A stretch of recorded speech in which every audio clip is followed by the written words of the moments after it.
Okay, welcome back to another episode of I Just Got Back from the Gym. Just kidding. This is Tiny Kitchen Cooks. Okay, so anyhow, I recently came across a viral video of, quote, easy 3-ingredient mac and cheese one-pot recipe. So we're going to give that a try. So the ingredients are as follows: 4 cups or 1 liter of milk. As you can see, I've got that here. 12 ounces or 340 grams pasta, which I've got here. That's going to be approximately 2/3 of the package. And 7 ounces or 200 grams of cheddar cheese, which has been shredded. 1 teaspoon salt, 1/4 teaspoon black pepper, and 1/4 teaspoon paprika. So we're going to see if we can recreate this.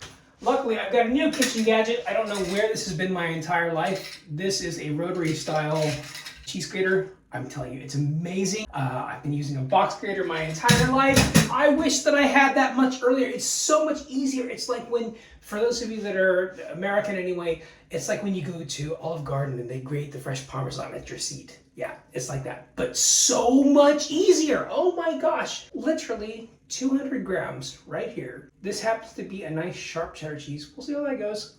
I think for a mac and cheese personally, if I were to make it traditionally with like a bechamel, I would use a more mild cheese, so we'll see how this goes. I've never done this. So, also, we're going to be making this a 4-ingredient instead of 3-ingredient because I'm going to be using these wonderful, these are Japanese-style arabiki sausages, which I will sear up in my, I just hit myself, anodized aluminum pan. I don't think any oil is going to be necessary because it's going to be enough fat from this, but we'll see. I might put a splash, just a splash of oil, we'll see. So this is going to be my full ingredient mac and cheese. Let's get it started. So first of all, the recipe first says that you need to bring 1 liter, that's approximately half of this. This is 2 liters, about 4 cups roughly. So let's pull in about half of this. A little bit more.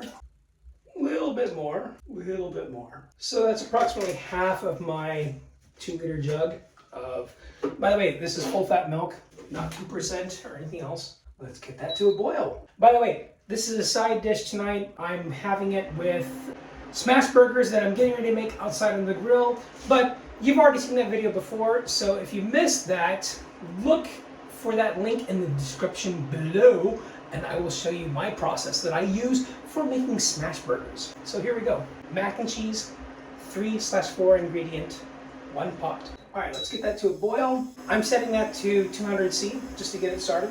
And now, thanks to the brilliance of video editing, it's going to go fast and fast. Okay, so our milk is now at a boil. I'm going to reduce that down to medium-low heat, approximately 120 degrees centigrade. I will, of course, put that in Fahrenheit up here or over here.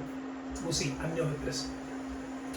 Okay, so that's been reduced. All right, so now I'm going to add, as I said, approximately 12 ounces or 340 grams, which is about 2/3 of this package. Now, this is organic macaroni, elbow, but still, it's typical germ wheat. We'll see. I'm going to add just a little bit more, not a lot, just a little bit. Wheat, bonus elbows. We'll put those in the trash. Okay, set that aside. All right, now I'm going to give that a stir just so that it doesn't stick.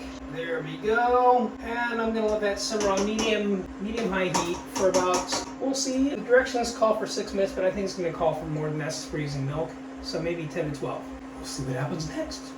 Until then, see you soon. Okay, I have now since reduced the heat. That has boiled down. That is now perfectly al dente. So next, I'm going to quickly sear up my sausages, get them a nice crust, slice them up, and then incorporate everything with the cheese. So let me get my cutting board ready. By the way, I've already got this nicely sliced, again using my rotary cheese slicer, which I gotta say, it's life-saving, man. I've been using a box grater for years. This is incredible. It just makes it beautiful. Look at that. It's gorgeous. So at this point in time, I'm going to add my paprika, my salt. Rui's complaining on the other side. He just wants to come in. And my pepper. And honestly, I like a little bit of a kick, so I'm going to add some cayenne. Not a lot, just a little. Here we go. About 1/4 teaspoon. Okay, those are sizzling away nicely, so let's go ahead and Let those brown nicely on one side.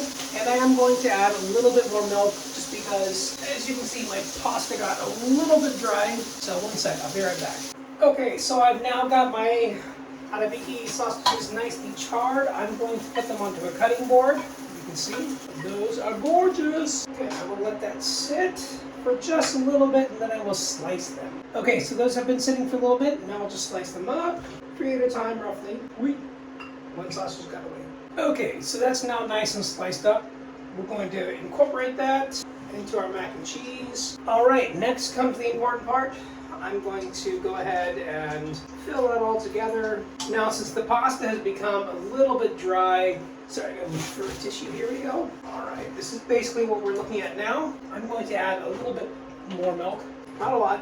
And then I'm going to, of course, include our glorious cheese. Put that on 100C, and we'll do about half at a time. All right, then we will add the remaining amount, all of it out.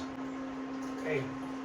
Incorporate that, reduce that to low heat. Okay, that's what I'm talking about. Again, as you know, I'm a firm believer in clean as you go. I just made a mess. All right, and here's what we're looking at. So give me a second, I'll go get a tasting spoon and we'll see how it goes. Now I've got a tasting spoon, let's just give it a little taste, see how it is. Now since I use sharp cheddar, that is a bit on the sharp side, which honestly I prefer, but that's quite good. Anyhow, enjoy 3/4 ingredient instant one pot recipe to accompany my smash burgers. Again, if you don't know how to make smash burgers, look at the link in the description and it's quite easy. Until next time, bye! Tiny Kitchen Cooks.